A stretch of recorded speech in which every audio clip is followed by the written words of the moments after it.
Hakadosh Baruch Hu, Masechet Betzah Daf 14a1. Says the Mishnah, Bet Shammai Omrim, Bet Shammai says, Tavlin nidochim matoch shel etz.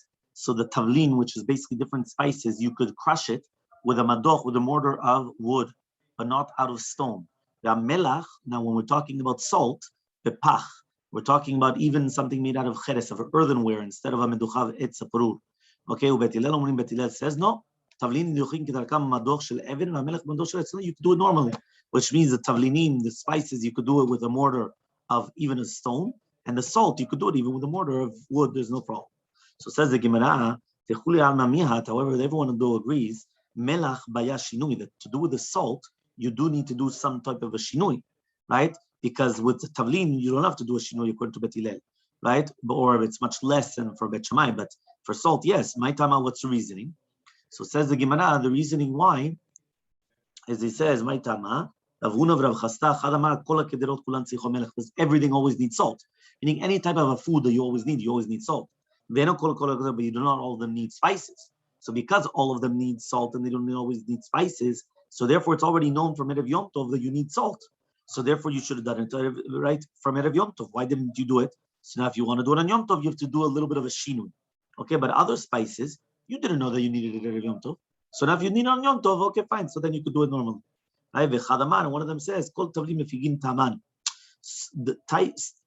spices, the second you crush them, right? The reason why we came and we told you you're allowed to do it like that is because if you're going to start crushing it, it's already losing part of its potent, right? It's not as strong anymore. So therefore they said, in order that it should be a good spice, so therefore, you don't have to do it differently.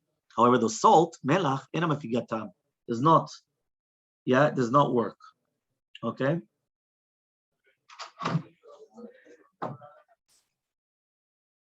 So the Gemara asks, "My benayu, what's the halachic difference between these two different opinions? Whether it was because it was common or not common, or whether it loses its patent or not, and that's why we made a decree or not." So answers the Gemara, the difference between them is right? That basically you already knew from Erev Yom Tov which tavshil you wanted to cook. Now that tavshil needs tavlinim. So according to the first lashon, you have to do a bishinui, because it's just like the salt. Since you knew that you were going to use it on Yom Tov, why didn't you do it at Erev Yom Tov? And the fact that you didn't do it at Erev Yom Tov, so therefore we're going to give you like a knas. But according to the second answer, since it's going to lose its patent if you start crushing it, so therefore you could crush it in the normal way instead of crushing it in another abnormal way.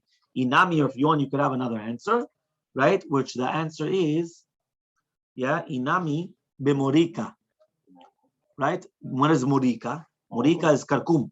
You know what karkum is? Morika is Morocco? No.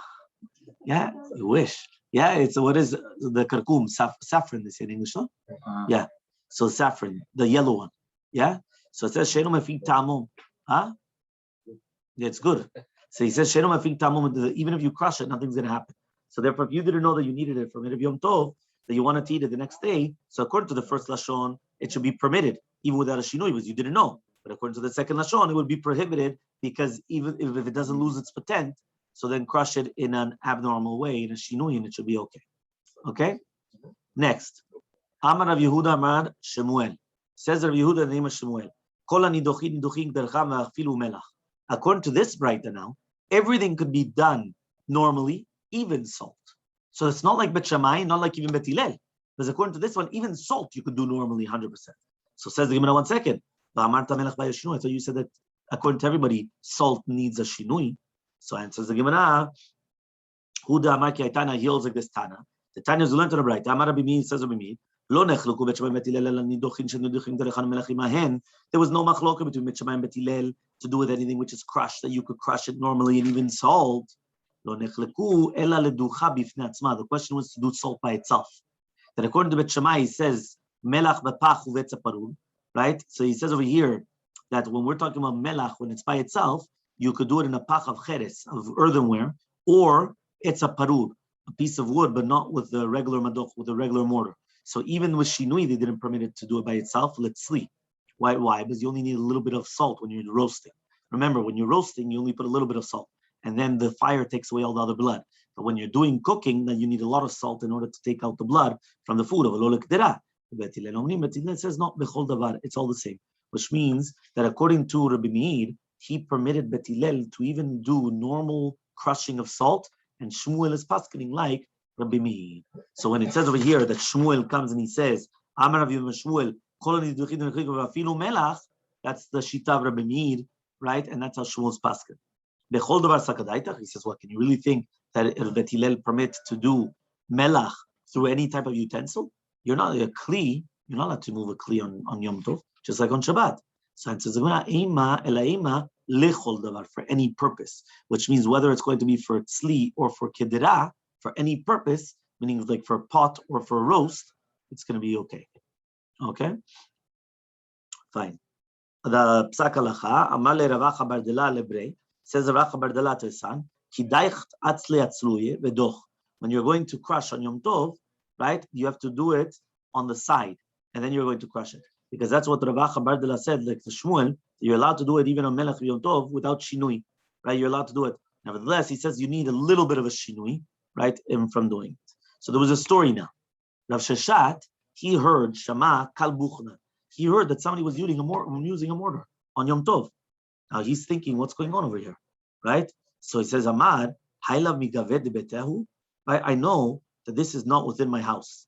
Right? Why? Because I always told my family never to do such a thing.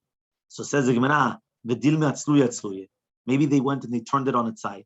So how does Rav Sheshat know that it wasn't from his house? Maybe it was from his house, and they did it on the side. Why is he saying that, by the way? You know why? Because Rav Sheshat was blind. Was what? He was blind. So he only heard the sound, and he says, I know that it's not coming from my family, because I warned my family never to do it like this. So they asked the Gemara, whoever told them that, maybe Be'emet they did it on the side, and therefore it's going to be permitted. So answers the Gemara, he says, no, he heard that the call was very tzalul, it was a very good voice. So he knew that they weren't doing it on its side. Because if you're doing it on the side, you could hear it's a different sound. So he knew, according to some, remember that people that are blind, usually their other senses are more sharp. Right? Because that's what they have to sharpen their other senses. So because of that, he heard and he was able to distinguish, say, no. That's a normal way. Understand? Brain. Which one? Brain plasticity. The zone of the brain that works for the vision doesn't work. So this spot is used for also the hearings. That's why they have better hearing, correct? Okay, very good. Okay, you understood the science behind it. Yeah? The side of the mortar grinder? Yes. The stick thing? Exactly, the side of it. That's what they were permitting. So says the Gemara, the Dilma Tavlinavu. Says, one second. We made an anacha. You know what anacha is? We made like an assumption, thank you. We made an assumption that we were talking about salt. And salt, we said, was a big problem. Maybe we were talking about tavlin. And tavlin, we said, you're allowed to do a kedarko, which is like the normal case, like normal. So if that's going to, so answers the Gemara, tavlin namuche minabeach kalayhu. He says, no, the call of a tavlin is like, like when it's like it's like a barking, which means that it makes like this type of a noise. Sort of Sheshat didn't hear such a noise, so he knew that it was melach and not tavlin. He heard and he already knew how to distinguish they're crushing spices or they're crushing salt. He was already able to hear it. Okay? Tan Rabbanan, we learned in the Beitzah, eno sin tisni. Right? You're not allowed to make on Yom Tov tisni. Right? Why? Because it needs a lot of tircha, a lot of work. What is tisni here? Tisni. It says here it's like a food made out of chitim, out of wheat, which they crush, right? Until all the kernels come split into four. And it takes a long time to do it. You don't crush with a mortar? How do you mortar. Okay. So says the Gemara, tarte. What does that mean? There's two different things which actually come and they contradict each other. Because you just told me that it's mashma that you could do that this food, right? Whether it's taisa or chilka or other thing, you're allowed to do it, right? But then it says you're not allowed to use a mortar. So what's going on? Right? You're allowed to do it, you're not allowed to do it. So says the Gemara, no. Hachi kama. Matam, this is how you're supposed to read the Beitzah. What's the reason why you're not allowed to make tisni? Because you're not allowed to use it. It's not two different halachot. It's the reason for the first halacha. The first halacha was you're not allowed to make tisni. Why? Because in kochim b'machtesha, because you're not allowed to use a mortar. So says the Gemara. Saying tisni, but nothing else. Yes, exactly. That was the assumption. But everything else you can make. You can make, but then it says en kochim b'machteshet. So what does that mean? So says the Gemara ve'leima en kochim b'machteshet. So why don't we just say en kochim b'machteshet, not ve'en? Ve'en, when you're using the vav, it's mashma that it's two separate things. It's not if you're just going to say en, is like because she'en, not it's like another separate thing. So itani in kochim machteshet. I mean, I would have thought say animile b'machteshet gedola.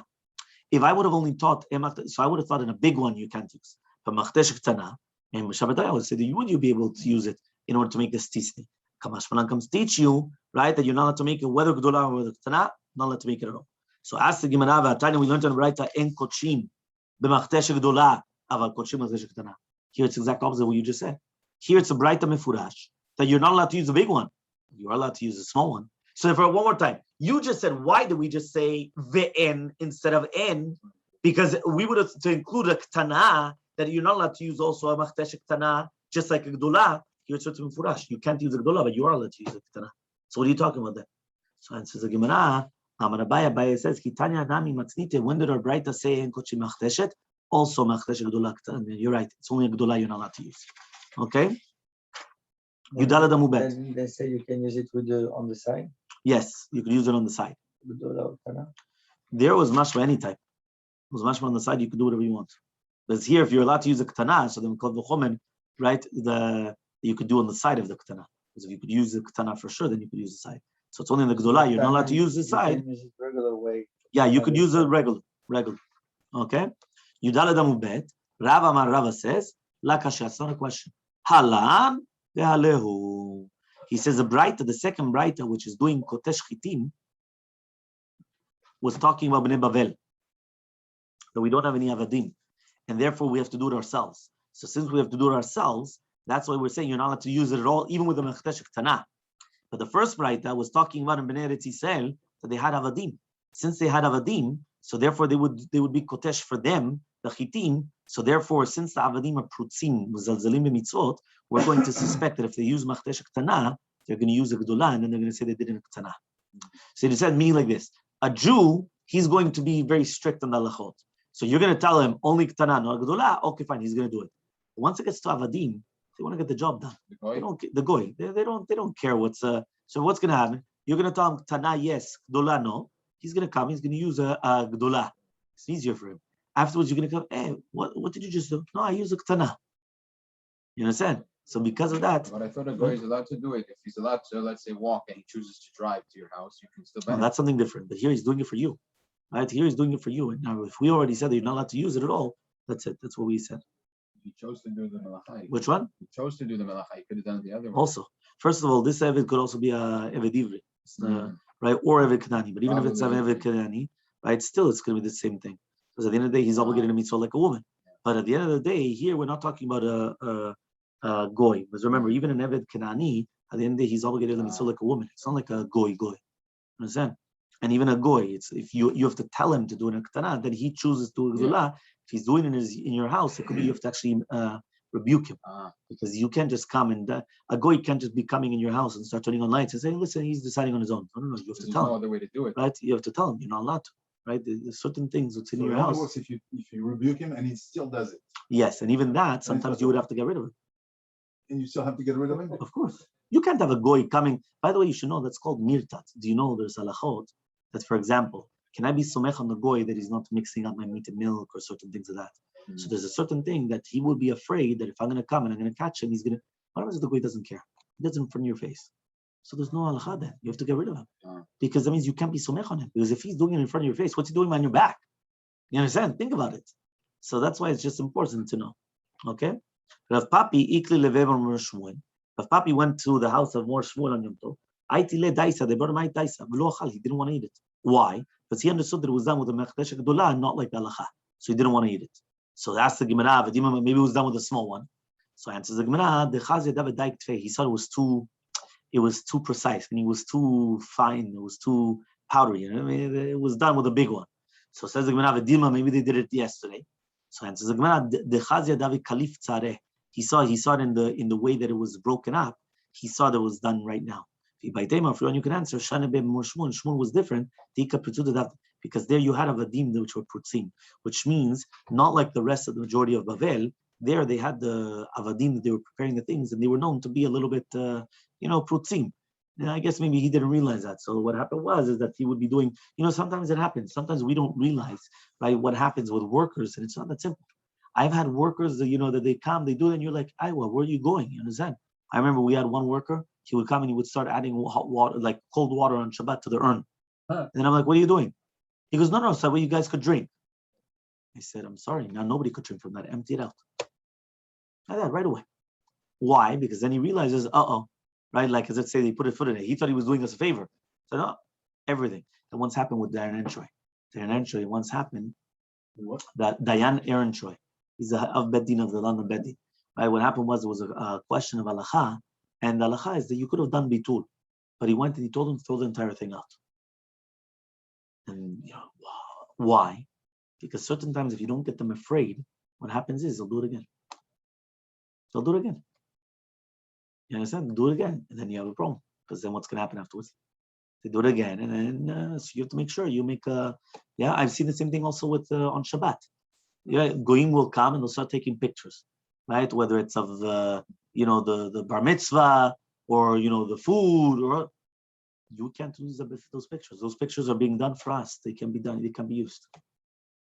Yeah, and I've seen people use it. They'll come, all of a sudden they have a bar mitzvah album. Like, how do you get pictures on Shabbat? No, our cleaning lady, the Goya, she came to the Bet. We invited her, so she came to the Bet Knesset. All of a sudden she was taking pictures. Iowa, you're going to tell me they're not doing it for you? Who are you kidding? There's a Kadosh Baruch Hu in this world.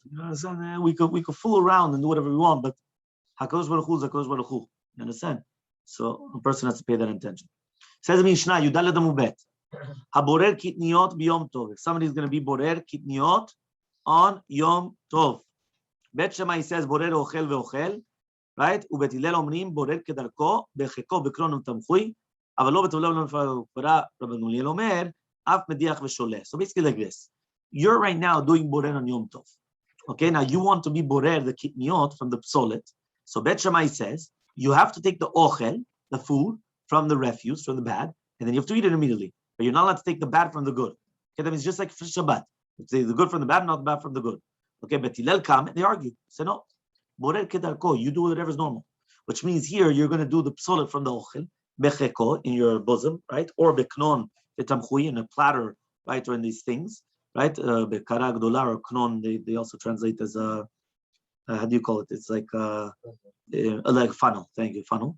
Right? Avalo betavla, but not in a daf, like it's like a flat, not a shelf, but it's like a flat, how does it call it? Plate. Okay.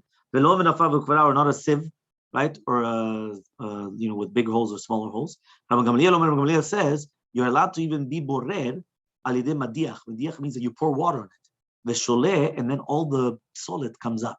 Sometimes they do that. You pour, whatever it is, water, and all of a sudden all the refuse comes up, and then you could, take it off or whatever it is. Okay, so that's even according to the Shita of Rabban Gamliel. Says the Gemara. Tanya, we learned to the right. Amar Rabbi Gamliel, says Rabbi Gamliel. But when you mean one of these words, that Bet Hillel come and they permit you to do psolet from ochel, when there's more food than psolet. But when there's more psolet than ochel, according to everybody, you take the ochel umeniach to psolet. Why? Because basically we're more worried about tircha on Yom Tov, not borer. That means borer, tircha means that you're working harder. So therefore, what we want to do is we want to make sure that you're working less. Now, if you have more psolet, so you can't take off the psolet, you have to take off the ochel according to everybody. If you have more ochel, then according to Bet Hillel, you could take off the psolet because it's less work. So you're doing less work on Yom Tov, not to do with the good from bad and all those things. Okay?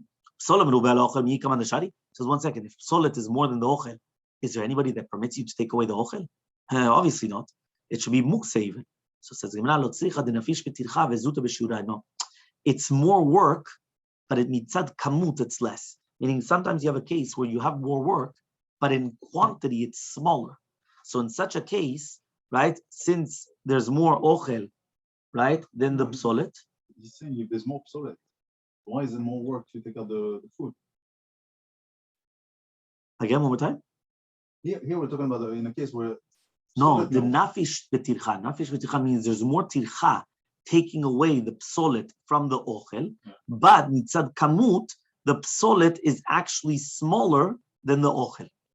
You understand? Meaning that it's more tedious, but it's smaller in numbers. It's muktzah, they're saying. Right. That was the question. The question is, if you're going to have more psolet, so then it should be muktzah. How are you even allowed to touch it? Right. So we answered no, because in quantity it's not muktzah, because we go to the majority. The majority is ochel, so it's okay. But there's more tircha. So okay. Next, Tanya, we learned on the right of Rabbi Zabel Tzadok. This is what Rabbi Gamliel used to do. They used to bring a whole bunch of lentils in a bucket. They used to pour water on top of it. And then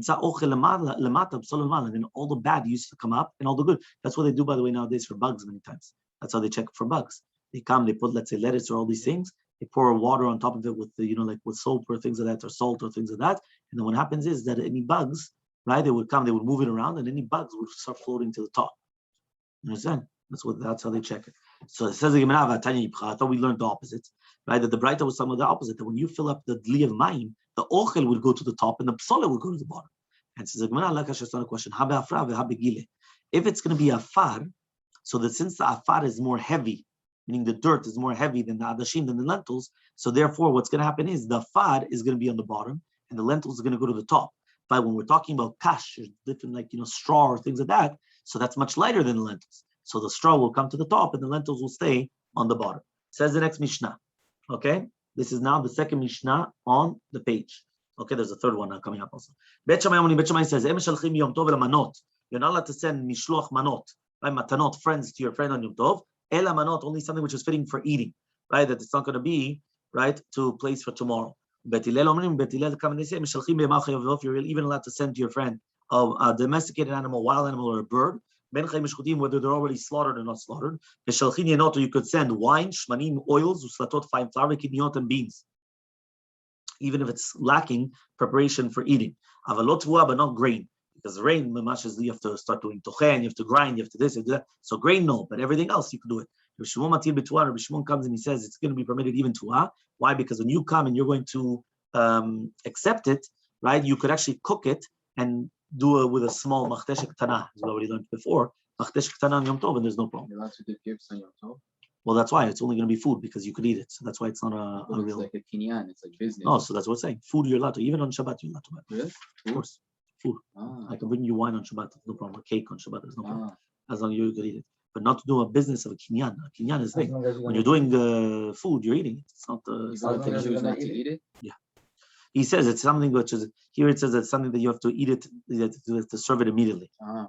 If they When choose. somebody brings you a bottle of wine on Yom Tov, you have to open it right there. Right, you could open it right there. He says mishloach matanot shalul mekabel hanicha lemachar hi tircha she'ena letzorech yom tov. So therefore, the minhag is to open it up right then and there because you want to make sure that you're going to use it. They can. They don't have to. They should. They should. If they don't, you don't get any sort. Shabbat is the same. Yeah, I'm saying Shabbat is the same. Yeah. What does it say? There was a question. So now the Gemara says like this. Tanen Ruchia says the Ruchia. Uvilvat shelo yasenu b'shura. So the Gemara comes and it says on Bet Hillel that you're allowed to send food as long as you're not going to send through a shura of anashim, which means that since there's a lot of pisum that everyone knows about it, so it looks like you're taking schora to the shuk. So basically you have to take it yourself, not the Tana and shura, but there's not going to be less than 3. So you're allowed to send it as long as there's not going to be 3 people involved. Ravashi comes and says, what about if you have 3 different people with 3 different things, which means each one of them has a different species? Is that permitted or prohibited? Because at the end of the day, each one only has 1 species, but it's 3 different people, right? So teiku, we don't have an answer. Next, 2 dots. Rabbi Shimon matir b'tuah. Rabbi Shimon comes and he permits tuah. Tanya, we learned on right. Rabbi Shimon matir b'tuah. For example, chitin lasom and ludiot. It's like a wheat in order to make for it ludiot. Ludiot is a special type of food we need out of wheat. Seorim barley in order to give it in front of your animal. And adashim lentils in order to make them resisin, which is a food which is made out of lentils. Next Mishnah, the third Mishnah on the page. Okay, you're allowed to send clothing, right? Whether they're already fitting to put on Yom Tov, or whether they're not sewed together to put on Yom Tov, even though it has sha'anez, and you're not allowed even to wear it. But it's on condition that it's tzorech hamoed. That's going to be a contradiction, obviously, because if it's kilaim, if it's sha'anez, what does it mean it's going to be tzorech hamoed? Right, exactly. So avalo sandal, we're going to see in the Gemara. Avalo sandal mesumar, but not the sandal which had nails inside of it. Okay, that they used to put it, that they're not allowed to put it not on Shabbat and Yom Tov because of the Gezerat Chachamim that once happened. Velo min'al sheno tafur, or not on the min'al, which is basically a shoe which is not sewn together, right? But it's not fitting for Yom Tov. Yehuda says, aflo min'al naval, not min'al lavan, or white shoes. Because you need an uman in order to come and to make it black. Okay, but before we make it black, it's not fitting for anything. This is a general rule. As long as you could still use it on Yom Tov, you could send. So as long as you could use it on Yom Tov, you're allowed to send it. But if you can't use it, the Gemara is going to explain this as well. So it says the Gemara, Bishtamat Tfurim, I understand that if it's already going to be sewed together, Chazal Malbush, you could use it as a clothing. Shen Tfurin, if it's not going to be sewn together, Nami Chazil, you could cover something with it. That means even if it's not a clothing, you could cover, you could use it as a sheet, as a tablecloth, or something. Ela kilaim, but what's going to be for kilaim? Shatnez, what are you going to use it for? My chazu. It's going to be fitting to put it on, to sit down upon. Tanya, because we learned in a Beitzah, you're not allowed to put it on you, but you could put it beneath you, and you could put it like as a cushion to sit down on it. So he says, the rabbi said, you're not allowed to do it because maybe you're going to put on top of it one of the strings on top of your body. Meaning that if you're going to put it on top, meaning sometimes you took from the bottom and you put it on top. If you do that, then you're going to be warmed up even by one thread. You just did shanes, right? Now you're going to tell me there's a pasek. Yeah, you heard. There's going to be a afsek. Yeah, right. That's what he's saying over here. Why is there going to be a afsek? He says, but there's going to be a afsek between the beged kilayim, right, and the person. Says Rabbi Shimon Pazi, right, in the name of Rabbi Yoshua ben Levi. Amar Rabbi Yosef ben Shaul, Shamar Rabbi Mishum Kalak Yishalayim. Says Rabbi Yosef ben Shaul in the name of Rabbi Mishum Kalak Yishalayim. Afilu Eser Matzahot, but even if you have 10 different sheets, one on top of the other one, Ukilayim is on the bottom of them. Asuli Shon Alem, you're not allowed to sleep on them. Why? Because it says Lo Yale Alecha. So you see from here that you're not allowed to sit on top of it, even if there's a sek of a beged decher. And even though you have kilayim on the bottom and then another clothing, and then you're sitting on top, it's still going to be a sur. So you're not allowed to do anything with kilayim. So if you're not allowed to do anything with shatnez, which is kilayim, so what's it going to help? So it says the Gemara, Ela bevilon. We're talking about a vilon. What is a vilon? A vilon, right, is the blinds, right, the curtains, right, which basically you're allowed to put in the entrance. That you're allowed to do. So says the Gemara, 1 second. The Amarula Ula says, why do we say that vilon is going to be mekabel tuma and not like we said that someone? Because the shamash, he comes to it and he starts warming himself up with the vilon, right? You didn't realize that sometimes restaurants, they have to start changing curtains every once in a while. Why? Because the shamash comes and he warms himself up with the curtains. He comes, he starts cleaning his hands, he starts doing this, that, all these things. So it's a problem. So he comes and he says, so because of that, right, again, you're not allowed to use it, right? 15a1.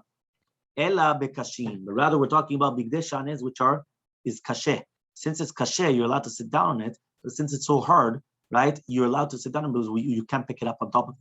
So because of that, there's no problem. Chihada Amar, right? Ravuna ben Yeshua, and just like Ravuna ben Yeshua says, Hai namta gamda denarash. This beged, which is made out of levid. Levid, I don't know, you translate levid in English. It's like made out of wool, but it's not made out of. Here it says felt. It's made out of felt. What? Hard felt. So hard felt. Okay, so if bo shanes and hashanes, it's going to be permitted. Why? But since it's so hard, right, your body does not get warmed up by it. So right, so the Gemara says, Papa, also this batin na'al, which is basically made out of a hard type of like leather, also that has shanes, there's also no problem of kilayim. Why? But since it's hard, you're not going to do anything with it. So Amar Rava comes and he says, this clothing of shanes, which has money inside of it, there's no problem. There's no issue of kilayim. Why? Because the money, right, makes it hard and therefore it doesn't warm you up. But if it's going to be in a type of things of zraim, right? That means if you have zraim inside of it, not money, there is a problem of kilayim. Rav Rashi says whether one or the other, there's no problem of kilayim because it's not normal to become warmed up by that. So there's no problem. Okay? Sadness has anything to do with. Has to warm you up. Has to warm you up. So if the gum doesn't warm you up and has shadness, it's not a sur. That's what we're just saying here. It doesn't warm you up, so it's not shanes. Yeah. Okay. It's not shadness. It's not a sur. It's not a sur. It's shanes, but it's not a sur. So if you have a jacket that has the mixture, yes, and you claim that it doesn't warm you up, Yeah, it's a rainy jacket. When was the last time that it doesn't warm you up? Any jacket warms you up, even a rain jacket warms you up. You ever went in the rain when it's not in the rain? Will you ever go in the sun without rain? You get hot, even in those plastic jackets. Very hot. You get very hot. You understand? Meaning that you get, you understand? So a person has to be careful. Okay. Now this is an interesting one, right? There was a famous story, but I'm gonna have to tell it to you by heart, because that's what it sounds like, or maybe not. Avalo sandal mesuman, not the sandal mesuman. Sandal mesuman. Why not? Why can't you go out with these sandals that they have like nails in it? So it says mishum aseh shaya. because of the story that happened one Shabbat, that basically what happened is that people killed each other with these shoes. Right?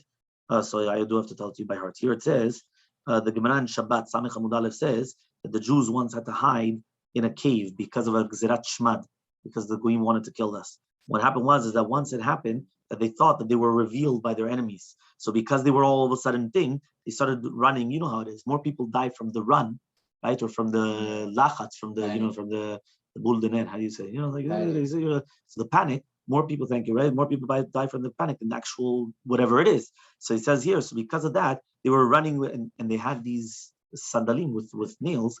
They were stepping on each other. They killed each other, basically. So because of that, there was a stampede. So because of that, it says over here, the Chachamim made a gzira, you're not allowed to use sandal mesuman on Shabbat and Yom Tov. So in regular, was the look to have sandals with nails? Yeah, it was Cleats. Yeah. Okay. Soccer shoes. Yeah, the horses something like that. or something. Maybe. Exactly. So now Amar Abaye comes and he says, sandal mesuman asun nalo. So a sandal that has these nails, you're not allowed to put it on Shabbat and Yom Tov, but you're allowed to carry it. For Torah Gufom or Magoma, why? Because it's a kli, which means Isul. Asul nalo mishum shaya. You're not allowed to put it on because of the story that happened. But you're allowed to move it. Because we said you're not allowed to send it. Now, what does that mean? You're not allowed to send it. If you're not allowed to move it, so then you're good. If you're not allowed to move it, how could you send it? So don't even tell me you're not allowed to send it because you're not allowed to move it. So obviously you're allowed to move it, but you're not allowed to send it. Right? 2 dots. Okay. Sorry. You're not allowed to move this sandal because obviously it's kli. Once it's a utensil, you're allowed to use a utensil, even if it's kli. Right? A nail, a hammer. Right? If I need to hit somebody on the head, they're not behaving, I'm allowed to take the hammer on Shabbat. Yeah? Okay. Velo minal shelo tafur, not the minal which is not going to be tied together, this shoe. Shita, obviously, if it's not tied together, you can't do anything with it. But you're dealing with the because you're holding it together with these like pegs or things, small little tiny things, right? So you could put it on, but it's not normal to put it on that way. So therefore you don't send it. Next 2 dots. Rabbi Yehuda says, Aflo minal alavan, not the white shoe. Tanya, we learned in the right time. Rabbi Yehuda permits the shachor, right, which is basically a black new shoe. But he prohibits with the white one. Because you need a type of like adama which makes it black, and it's not normal to put it on that way. Rabbi Yosef prohibits in black. You have to come, you have to shine it, right? You have to make it, soften it. You have to smoothen it. Yeah, that's the better word. Smoothen it. Okay. Velo pligi, but there's not a machloket. More kiatre or more kiatre. Each one according to the minhag of its place. Kiatre, the more in the place of Rabbi Yehuda, bisra letachat. The tzad of the or was on the bottom, right, which is on the inside, and therefore you didn't have to smoothen it. But beatre de more, but in the other place of Rabbi Yosef, bisra le'el, it used to be on the outside. So therefore, you have to shine it up. Okay? Zeklal, right? The 2 dots is a general rule. Kol shenotam b'yom tov, anything which we could use on Yom Tov, you send it on Yom Tov. Rav Sheshat shana lo l'Rabbanan l'shidur tefillin b'yom hatava. Do you know that Rav Sheshat, he permitted the rabbis to send tefillin on Yom Tov? So Amale Abaye comes and he says, 1 second, but you don't wear tefillin on Yom Tov. That until we already know. Kol shenotam b'yom tov shalchin oto, and you don't wear tefillin on Yom Tov.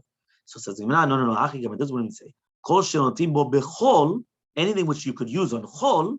Yom Tov, you could send on Yom Tov. Okay, that's what he's trying to say. Therefore, you could send tefillin because you use it on chol. So Amar Abaye says tefillin chol v'atul yadan. If you're already talking about tefillin, I'm going to talk about tefillin. Shayaba b'derech, somebody that's traveling on the way. Utfillin b'rosho, he's got tefillin on his head. Now all of a sudden it's shekiah and it's Friday. Maniach do alehem, he puts his hand on them. Right, that way people shouldn't see that he's carrying it in a shut beam in Shabbat. Until he gets to his house and then he takes it off. What happens if he's sitting in the bed of midrash? And then we came Shabbat. The same thing. He puts his hand on top of it. Basically, what's happening is that he's afraid to take it off then and there because maybe somebody's going to steal it, right? And there's been many stories of that also as well. What? Yeah. Yeah. So they would be able to go home and then take it off there. Mati Ravuna Ravika comes and he asks the following question: only to the first house. You're not going until your house, until the first house in the city. The first house, that means basically you're not permitted to go until your house. It's only the first house in the city, or the first house inside the Beit HaMidrash. And so the Gemara that's not a question. It all depends whether it's watched or not. Meaning, if you could put in the first house in the city, and you know that it's going to be safe until afterwards, no problem. it's not going to be safe, so then you have to go into your house. And the same thing to do with the Beit Midrash. So says the Gemara, idulom imtra, if it's not going to be safe, might be able to show, what are you talking about then in the tefillin shalosh? Afilu mechatan, right? He says, even if they were going to put it on the floor, you also have the same halacha. Meaning, even if it's not on your head, even if you have tefillin on the floor, stam, right? Anywhere. Now you have to hide the tefillin. So you're allowed to take it to the house. That Rambam we learned in a Mishnah and a Novin. So the Kamud Aleph, if you find tefillin on Shabbat and they could become destroyed, machnisan zugzu, you take them in kol zug b'ifnei atzmo, which means that you put on the zug of tefillin just like you put it on. That means you put on the hand and the rosh, right? And then you take it in, and then you come back outside. And you have to put it on again. So let's say there's 5 pairs of tefillin. So I put on tefillin shel yad rosh. I come inside, take it off over there. Come back outside, put in tefillin shel yad rosh. Take it inside, put it off over there. And I do that every single time until I finish the amount of tefillin. Okay? What's the point of doing that? To save it, because if it's not, it's going to get ruined. Okay, Or going to get stolen. What's the difference between taking them and wearing them? No. So the Gemara says that you have to actually wear them in order that it's not going to be considered carrying. Okay? That means that's why they're saying that you're not allowed to carry it, and because of Chashav said, because that's mamash carrying on in Rabim. But they only permitted you to wear it, because if you're wearing it, it's not tiltul. It's still mukse, but it's not tiltul. You understand? It's not tiltul. There's a big difference. You're wearing tefillin on the top. Okay. Okay. You know, by the way, you should know that according to the halacha, it's not that simple that it's a sur. It's only according to the Kabbalah that it's 100% a sur. You don't need to put on tefillin on Shabbat and Yom Tov because it's an ot. So you don't need an ot and another ot. Yom Tov and Shabbat are considered an ot. Ki oti beni uvenechem, right? Oti leolam, ki yishot abim right? It's an ot. Shabbat is an ot. Yom Tov is an ot. So you don't need, because but now that it's a sur, that's why there's a machloke, whether tefillin or considered leheter or sur. What's the difference? Whether it's mamash asur to put it on Shabbat or not. That's the difference. Okay? So it says the Gemara, la kashya, it's not a question. Had mintra mechamat ganaveh or mechamat kalveh? Had mintra mechamat kalveh v'lo mintra mechamat ganaveh. He says no, there's a difference, right? Whether it is going to be washed because of ganavim and klavim, right? And which means like this: the one which is saying that you have to put it on, right? That you're obligated to leave it in the first house beside the wall or the first house about the Beit Midrash, is because it's going to be watched over whether from ganavim or klavim.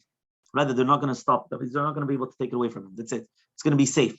But Abaye, when he comes and he says that you have to actually take it to your house, he's talking about that it's only going to be watched over by the klavim, by the dogs, but not by the ganavim, because the ganavim could still come and steal it. So because of that, you're allowed to take it to your house. I would have thought to say, rov listim isalinu, right? The rov ganavim, right? Shegarim goyim muatim, right? Which says over here, are Yehudim, v'lo mezalzelu, but they're not going to be mezalzel and tefillin. So therefore, if they're not going to be mezalzel and tefillin, so therefore, what's the problem? Just leave it there. Kamash Malan comes to teach you that you shouldn't leave it in even a place of ganavim, but rather you should take it to your house in a place where it's going to be safe, also from the klavim and also from the ganavim. Adran alach Beitzah shenolda. And we continue as a Hashem tonight with the